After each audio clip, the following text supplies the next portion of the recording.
How do you make money for nothing? The answer could be hiding in the 20 million tonnes of household waste we throw out every year. Before you throw that away, is there any chance I can have a quick chat to you about it? Sure.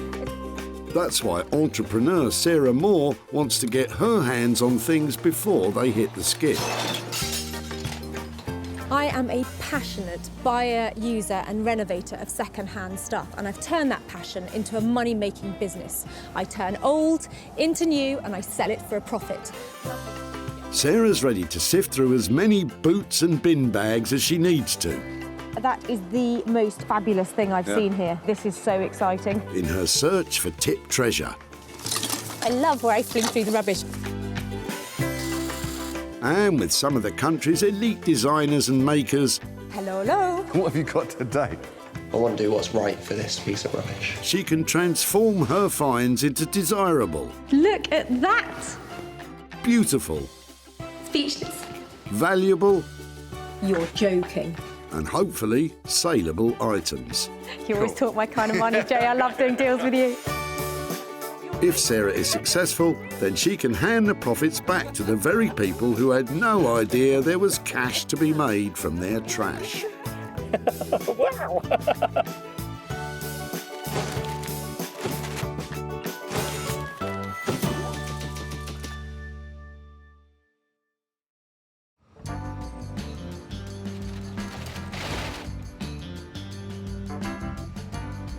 Sarah's travelled to the Bredbury Recycling Centre in Stockport, where they can have over 200 cars through the gates every day. So can you hear them? Can you hear them all calling out to me? They're saying, Sarah, save me, don't put me in the skip, make me into something beautiful. And that's just what I want to do. And in the process, I'm hoping to make lots of money too.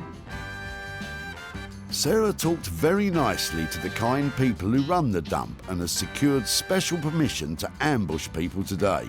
Oh, look, there's a nice big car coming in. Maybe they've got lots of things in their boot. Sarah's on the lookout for 3 items she can breathe new life into and sell for a profit. No need for one of those in your life, then? No. No breaking and entering? Well, I've got other tools for that. Stop bothering the nice cat burglar, Sarah, and get on with your search. Well, it's not long before Sarah has her eye on Chris's leather sofa, but only if it's the genuine article. Is it, this is a really question, is it leather? Yeah, I think Really? so. Yeah, well, I can remember. Have you had it long? What's the... It's about 10 years of age, that. Probably 12 now, no, about 12 years of age. I used to have 2 Dalmatians, so parts of it's marked. OK, that doesn't From matter. the dogs wise. We've got a new one, and so this one's just literally been dumped in the cabin. Yeah. You want to rip it? If I can get this leather off here, I can make handbags, maybe bodices. The fact that it's worn actually adds to its appeal. Well, hopefully we'll give it another life. I don't really know what that will be yet, but it's lovely material, particularly this bit, probably the most worn bit. It's so soft. Yeah, it's more bums have been on that one. I beg your pardon. More bums. What a cheek. But will Sarah be able to salvage enough leather that's not too bum-battered? Considering that, you know, the city's about 10, 12 years of age, and it's been well worn by several people's bottoms and several dogs. So yeah, I think she'll struggle to do anything with it, really. I couldn't be more pleased with this footstool and chair. It's covered in the most fantastic leather and like meters of it. So I've got a marvellous maker lined up who's going to transform this into something that you just won't believe. And at the end of the day, I think we're going to make some money out of it as well. Having comfortably bagged her first item, Sarah now has to turn sat on into saleable. And she has just the person in mind to do it. Chinello Bally has been turning heads since reaching the final of the Great British Sewing Bee. Her hand-cut couture pieces have caught the attention of the fashion world, and now she has a long list of celebrity clients. I've always loved fashion. I think it comes from background, actually, because my mum is very, very stylish. The women in my family are very stylish. I've always been surrounded by very unique items of clothing. One of the things that encouraged me the most to start making for other people was because when I wore my garments, people would always stop me saying, oh, you know, oh, I really like this. Where did you get it from? And they'd find out I'd made it myself. And then very early on, I'd get people say, oh, can you make one for me? And I really do look for the beauty in anything. Chinello may look for the beauty in everything, but she may struggle to find it in the load of old leather Sarah's dropping off.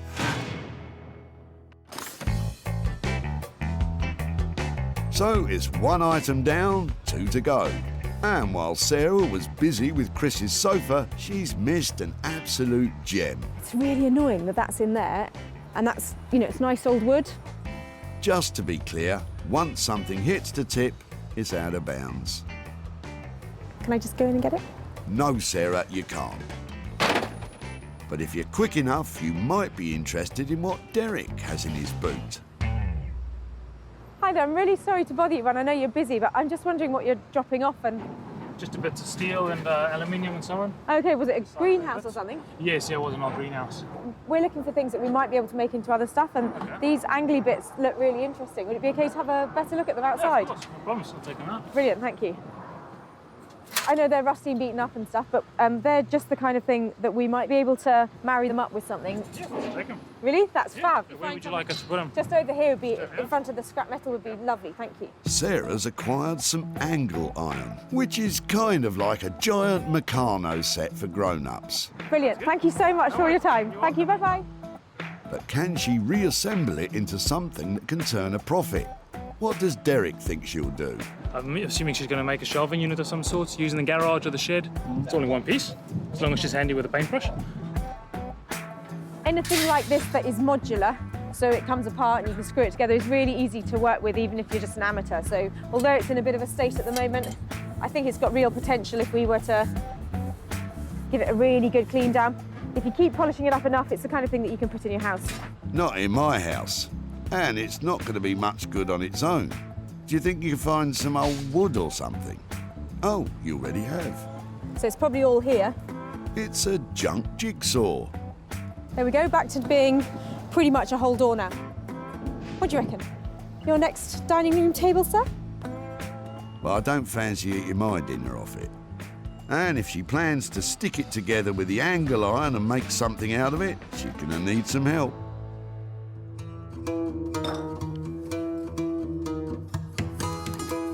Rupert Blanchard is one of the most imaginative bespoke furniture makers, searching the country for undervalued materials to rework into contemporary designs. I work mostly with reclaimed, salvaged and abandoned materials. Basically other people's waste. I find some kind of beauty in it and spend a lot of time and give rubbish a lot of attention to try and bring it back into use. I like giving things a second, a third, a fourth chance. Rupert's been making furniture for over 10 years, and in that time has developed a thing for drawers. Oh, look at that drawer.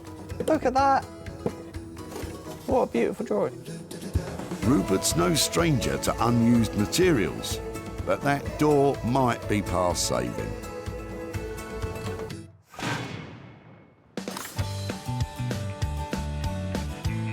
With 2 items found for Sarah's marvellous makers, It'd be right to just have a quick rifle through and... Lovely. the hunt is on for something that will be Sarah's own money-making mission. They're really cute.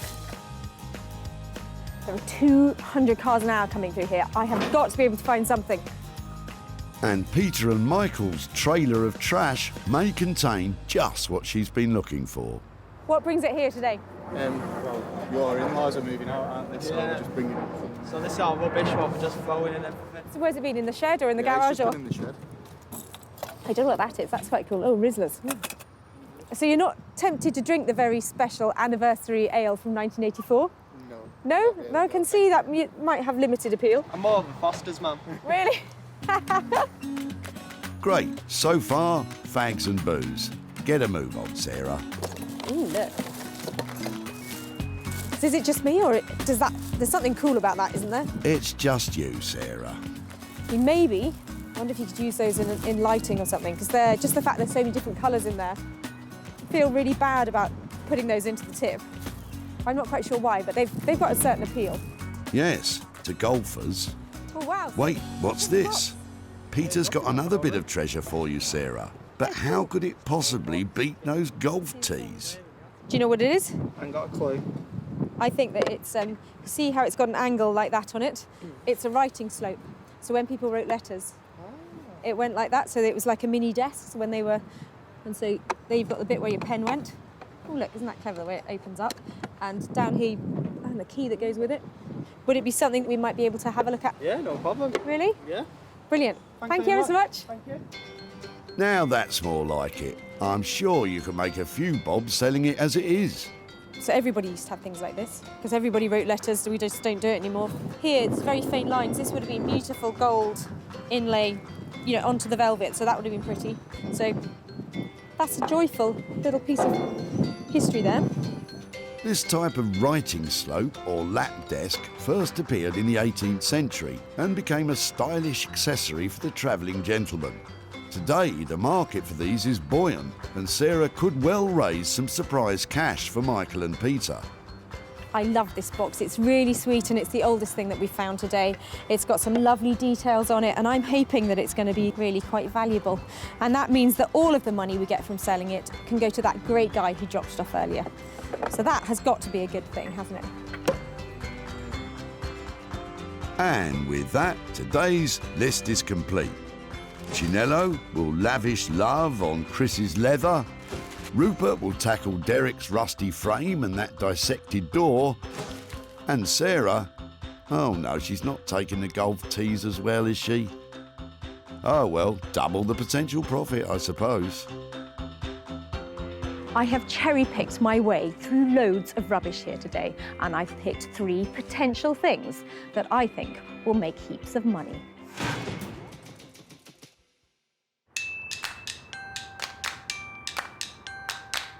Canning Town, East London. Amongst its old industrial past and its current regeneration lies the home of high fashion. Well, you wouldn't think it from the outside. Designer Chinello Bally will have Sarah at her door any minute with the beaten-down chair.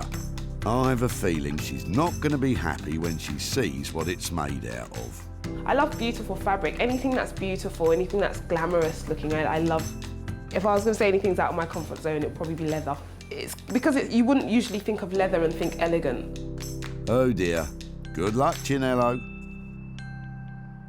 Hello, Chinello. What have you got for me? Okay, these are the cushions off a chair, and I've got a footstool that goes with it. Oh, wow. She's in. I'm going to need to sit down here. So I'm hoping that between this and this, we've actually got heaps of this fabric. There's loads of it, definitely. I actually wondered if it was nicer. I actually really like the inside, Yeah. but I think as well we can use both because look, that looks lovely against each other. Oh, wow, that's really cool. Yeah. I had a few ideas. Okay. I want to hear your ideas this time because I have got no idea. When I was looking at this, I kept on thinking about maybe having something like some sort of cape or some sort of loosely fitted garment. Yes, maybe. How about like a blazer cape? You know, there's blazers that have the capes attached to them, so they don't have a sleeve. It will be like the cape instead of the sleeve. Come on, Sarah. You know, those blazer capes that you see everyone wearing all over the place. What exactly, how does it style, the blazer cape? It's basically a blazer, like yours, but it would have a cape. I think it's Fascinating. fantastic. A blazer cape, how much money does it cost to produce a blazer cape? Stop saying blazer cape. Could be looking about £250 to £300. OK, do you think that would mean we'd make a profit? Definitely, I think so, because this is real leather, you know, and it's a handmade jacket. Should be looking about £400 for it. OK, well, I think that sounds great. I think leaves me a bit of room to surprise the guys who dropped it off. Well, shall I leave it with you? Yes, I'm going to kick you out now so I can get on with work. Okay. Bye. Don't work too hard. Okay, bye. Bye. And so, blazer cape. So this is sort of out of my comfort zone, but I think it'll be good. I think it'll be a challenge, a good challenge, however. Armchair footstool becomes blazer cape. It's not an obvious choice of garment, but only Chinello would think of something like that. Secretly, I hope it fits me. So do I. So it'll be £300 to produce the garment. And all Sarah has to do is find a superhero looking for formal wear, and she's sorted.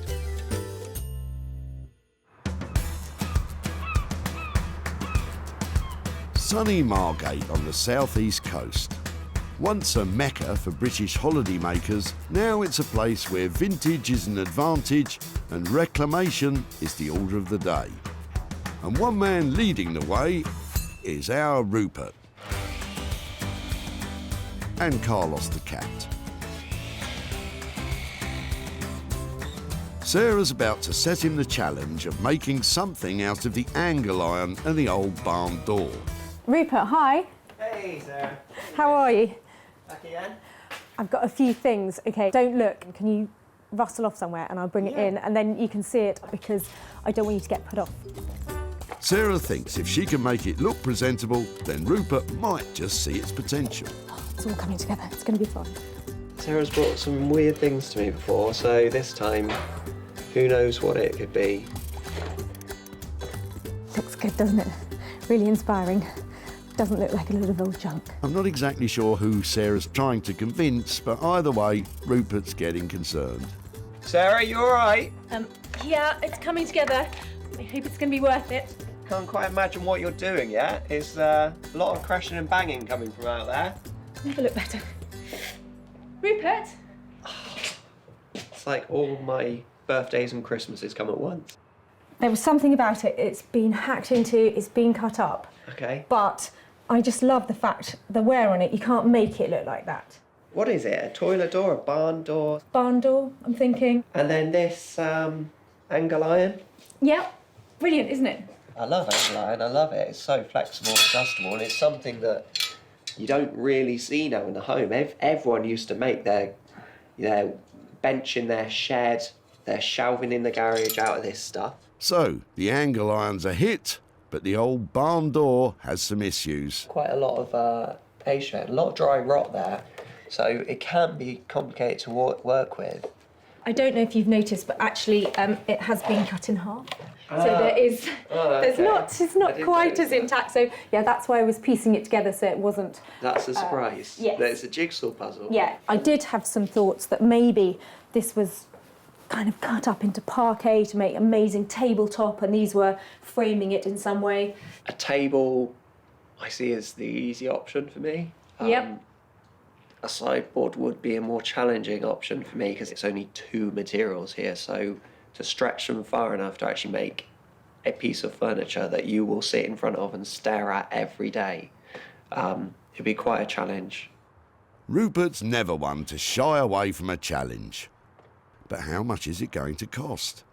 I've got a couple of days' work on this. I would like to really, go to town on this piece. So we're looking at a 400 or so quid. I think that's about right. I've left Rupert in there piecing together that jigsaw and trying to make a sideboard out of the door and that old angle iron. I think he's got his work cut out, but he's so enthusiastic about it. I think there's potential for real profit from this piece. To make a sideboard out of all that rubbish will cost you around £400. So, Sarah will be aiming high in the sale of this one. With the worn leather and the deconstructed door being dealt with by the designers, it's time for Sarah to generate some cash of her own. And back at her barn, she's hoping the antique writing slope will do just that. Now, I was really pleased to save this the other day. I love the fact that we found something that was really old, and it's a charming piece. It's got sweet little things like its own key still with it. So to think that it was going to be thrown away, I'm really pleased that I rescued it. It's not in great condition, and that makes me worry about how much it's actually going to be worth. There's big chips off the veneer all around here, and I think it's had some restoration on it. In here, in the hinges, you can see how they've been nailed back in rather than screwed, and they're not the original ones. This isn't going to be worth a fortune, but I don't think it should get thrown away. And I know that because of the details on the front of it, the fact it's got the key and the lock, a lovely shield on the front and the escutcheon here, people might even buy it just to be able to reuse those to restore something else. I think the best thing I can do with it is to polish it up and make it look prettier, and then take some lovely pictures of it so that you can see all the details, so it has lots of appeal to lots of different people. When polishing up old veneer like this, it's best to avoid harsh chemicals. A thorough rub with a dry cloth will do the job. This is my very naughty puppy. Come here. It never does what it's told, do you? And the mere mention of a rub has brought Bramble in. I think it's looking better. I'm not an expert on wood. I'm just wondering if that's a mahogany veneer or maybe walnut. Oh wow, that looks really good on there. Sarah's planning to sell the piece online to the highest bidder. I'm going to take photographs from every angle of it and the detail and the damage that it's got so that whoever buys it has got the whole picture. Well, maybe, looking at the state of it, less is more. Come here.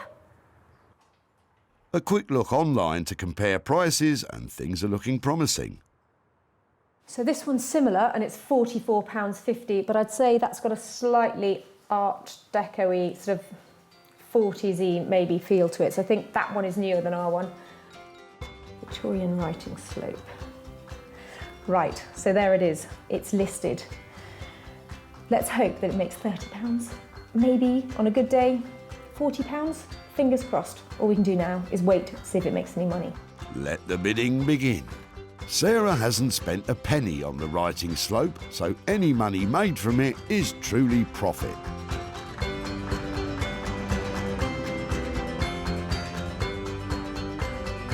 Back in East London, it's blazer cape time. And you know, I'm coming round to the idea. It's a blazer and it's a cape. Come on, I want one. So, Chinello, where do we begin? I decided to dump the blazer cape idea this morning. No. Why? Because I just woke up and I thought, how is this going to work? So I'm going to make a dress out of this. So more of a shift style dress. And also I really wanted to put my own signature on this. So the jacket thing is not really something I do. Dresses, they're more my thing. Oh, OK. I'll have to find my own blazer cape then. But what's your idea for the dress? Okay, so my initial idea is to have this part here at the bottom, and then this would have made up, you know, the top half of the dress. So the dress is mainly in the leather, and then this would have been sleeve, and that would be a neckline there. Chinello's planning on using wax print fabric for the sleeves, a typical material for clothing in Africa. And although this material is dark, they're more commonly vibrant, colourful cotton prints, which historically were used as a non-verbal communication that could indicate status or wealth among African women. I'm just trying to straighten out all the edges, and I was just making my dress a little bit shorter than I want it to be. With the chair and stool completely stripped, Chinello has all the material she has to work with. So now it's just a matter of sewing it all together. I still want to use some of the original seams from the sofa, so I'm going to keep some of those in place, and I'm using contrasting thread that matches with the fabric that I've decided to use for the sleeves. I'm going to use that to create some seam details. Chinello is sewing the panels together using robust and hard-wearing thread. Perfect for heavy leather stitching. Can you see that? But there's a problem. I don't know why it's doing that. I need to work out why it's doing that. The leather panels keep slipping away from each other. It's moving. So I'm not sure whether it's too worn or if there's some kind of waxing on it that's making it slide along each other. See, it jumps down as you try to sew it. Even though I start with the needle inside of it, so it shouldn't do that at all, it still jumps.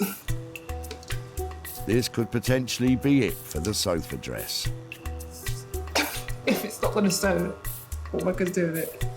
The more worn sections seem impossible to sew together, and considering most of it is well worn, Chinello might not have enough material to make a wallet, never mind a dress. Because it's not like it's not sewing it, it sews it in bits and then it just gathers it up at the bottom, and it was doing the same thing on that machine, so I moved over here. What are we going to do now? I'm not sure we'll be able to do this one. Is this the end of the road for Chinello's dress? Let's give her a chance to think.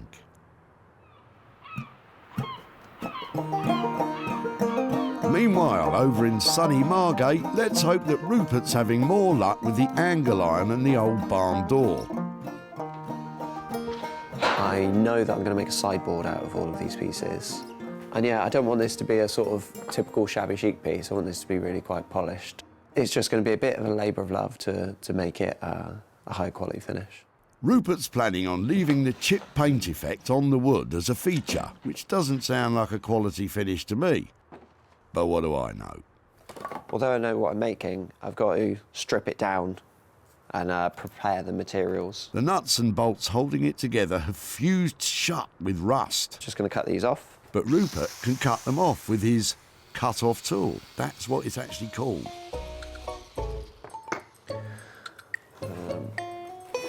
Just use a hammer because these will still be quite hot. Once the door is taken apart, A few more screws. you can get an idea of how much usable wood he has to work with. But it's all looking a bit crumbly.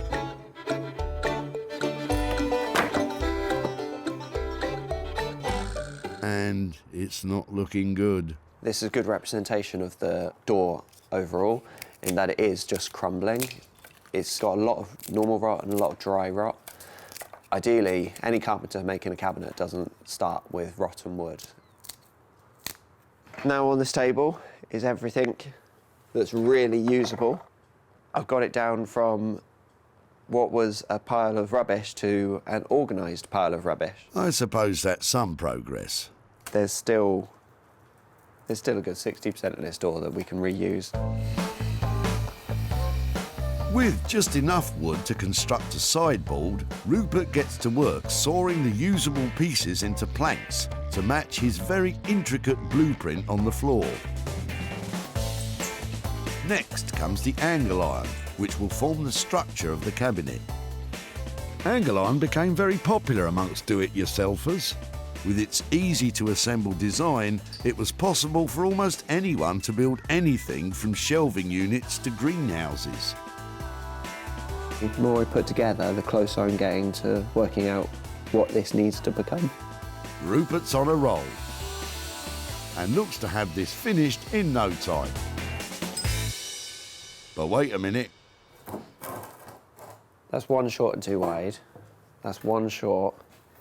Where are the other pieces of wood? I've miscalculated it.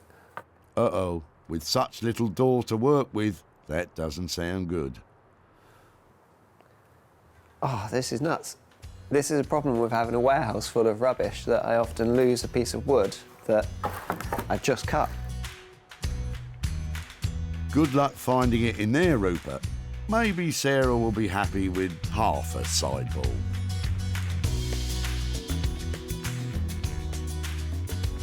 Back in Sussex, Sarah's online auction of the writing slope is nearing an end. Exciting. She was hoping for around £40, and with a few seconds to go, it's sold. Well, the writing slope has sold, but it hasn't made great money. It's made 15 quid, which is better than nothing because it was literally about to go into a skip. So if that has only made £15, I want to make a bit more money than that to give back to Pete. I think I'm going to have to take up the golf tee challenge. Oh no, I'd forgotten about them. What should we do with them then? Don't ask me.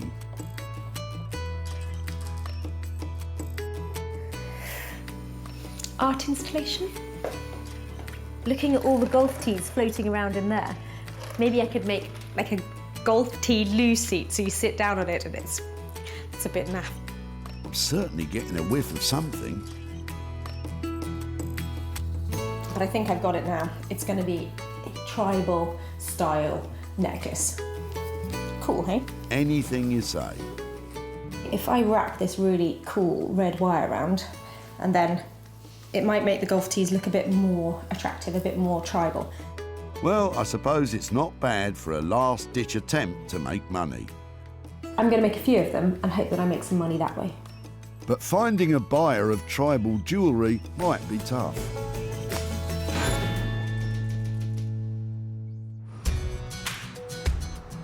Back at the dump, Sarah was rustling through Peter and Michael's box of old bits.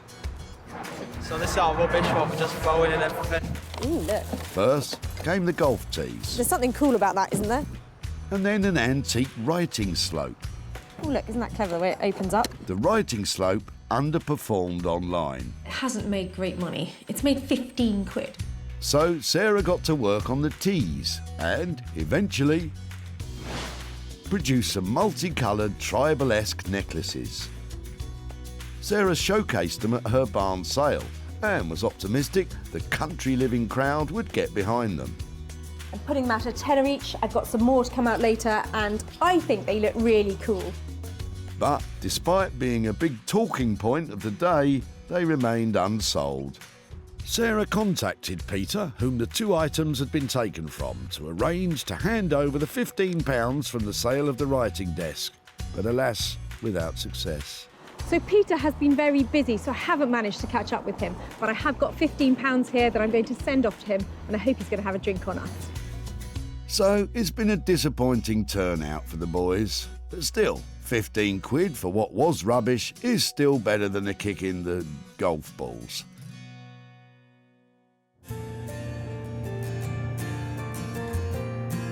Back in southeast London, when we last saw Chinello, her head was in her hands and the leather was in a heap on the floor. Her sewing machine had met its match, and now Sarah's on her way to see something, I hope. So this is the kind of transformation that really stretches my imagination. I've dropped off a chair and a footstool, and I'm coming to pick up a dress. Well, you're in luck.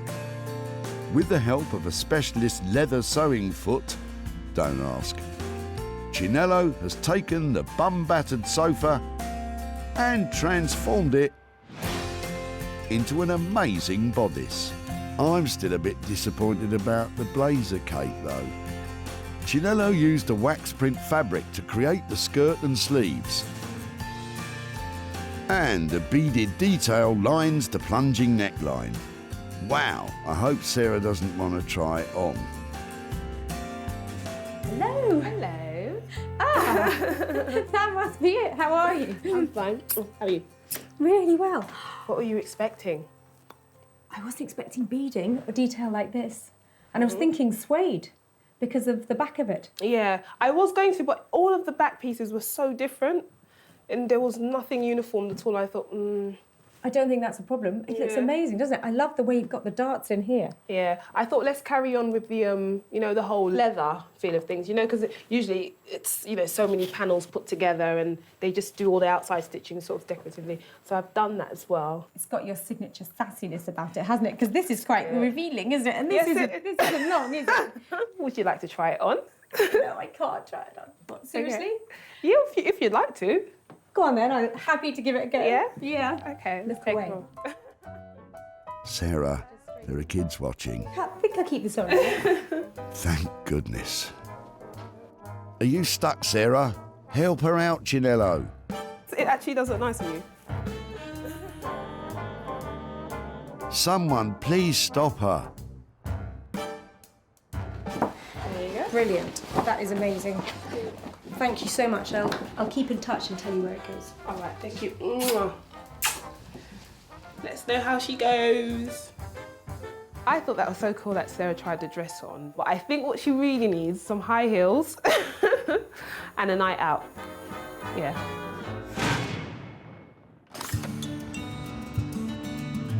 Back at the dump, Sarah saw potential in Chris's faded leather. If I can get this leather off here, it's beautiful, it's really soft. More bums have been on that one. The bum bashing didn't bother Sarah, but Chris was sceptical. Considering that, you know, the city's about 10, 12 years of age, I think she'll struggle to do anything with it, really. Luckily, Chris was proved wrong. With the expert eye of Chinello, it was transformed into something spectacular. Sarah's been working her socks off to find a buyer. But with this bespoke piece, made to measure no one in particular, Sarah's been unsuccessful in finding someone it will fit. Sarah travelled back to Stockport to tell Chris the bad news. But you never know, it might fit him. Hi Chris, how are you doing? Hi. Nice to see you again. Hello. Your sofa has been to the most fabulous dress designer. Okay. She's called Chinello Bally, and she's a freestyle cutter of fabrics. Okay. And this is what has become of your chair and your... Wow, very, very different. Isn't it different? Extremely different. It's I do recognise the leather, but that'll be it. So our brief to her was, you know, do what you like. We had a few different ideas about maybe she'd make it into a cape or a blazer or something like that. But in the end, she's made a really striking dress from it. So what do you think? It's not your size, is it? It's definitely not my cup of tea, as in wearing wise, but I can see that it looks good quality and it's really different. So yeah, it's definitely it's not a settee anymore, isn't it? At this stage, what I'd really like to be saying was I've made your chair into a dress and I've sold your dress and bring you some money, but I haven't had time to sell it yet. So what I would like to do, if it's all right, is hang on to your dress and try and sell it for you at a profit, and then be in touch with some money at a later date. Okay. Chinello's work cost £250 to create the dress, but as yet it has unfortunately failed to sell, which means Chris will have to wait a little bit longer before he receives any profit.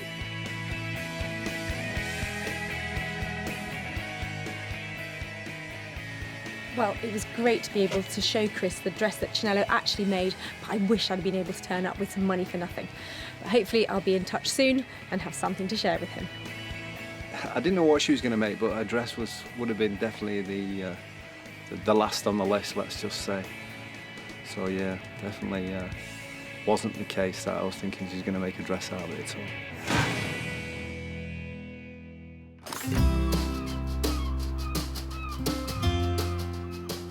So, with the majority of items remaining unsold so far, Sarah will have high hopes for today's final find, Rupert's sideboard, which he's putting finishing touches to now. That is, if he's found that extra wood. So what do you get if you drop off a load of old metal and a broken door?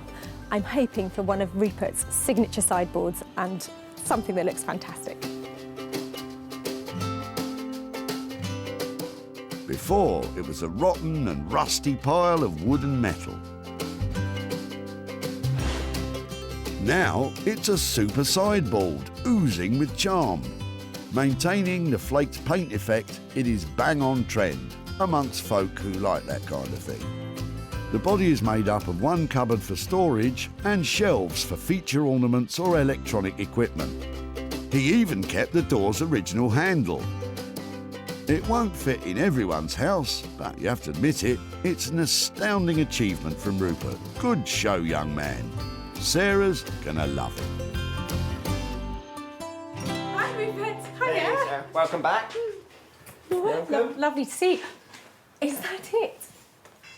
That is it. Wow. What have you been up to? Here it is. It's definitely a fun one. It's been quite a bit of work to turn a pile of rotten painted wood and a bit of old scrap metal into something usable, into a new sideboard and cabinet for your home. I did say I was going to retain some of the paintwork. I've retained nearly all of the paintwork, I'm afraid. That was my favourite bit. I absolutely loved all of that distress and that kind of thing. I think it is charming. It's not too big. It's beautiful. I absolutely love it. I tried not to make it too specific to one room. Hopefully it's a multi-use sort of piece of furniture. Can I have a look inside that cupboard? Yeah, please do. Oh, it's green! Fantastic! So, I couldn't tell. Did you like it or not, Sarah? I think it's a hit. And coming in on budget at £400 means there's room for a bit of money to be made. I'm just so pleased you like it. I'll go and get the van then. Yeah, Fab, thank you.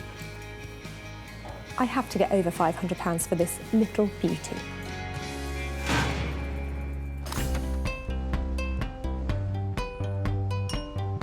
Back at the dump, Sarah ambushed Derek for his angle iron.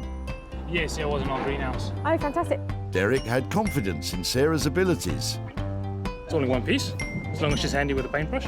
but it was missing something to tie it all together. And then she found it 2 minutes later. Your next dining room table, sir? She wasn't far off. Thanks to Rupert, it was transformed into a bespoke sideboard. Sarah's invited one of the country's leading retro furniture dealers to see if he was interested. And it turned out he's a big fan of Rupert's. Well, I love this, and I love his work. With a fish on the hook, Sarah tried to reel him in with some big figures. Probably in order to see profit, I need to sell this for £550. It's tight. That figure was a bit too big. But with a bit of negotiation, I would really like to have it. they came to an agreement. Sarah's back in Stockport to show Derek what was made of his old greenhouse and hand over the cash.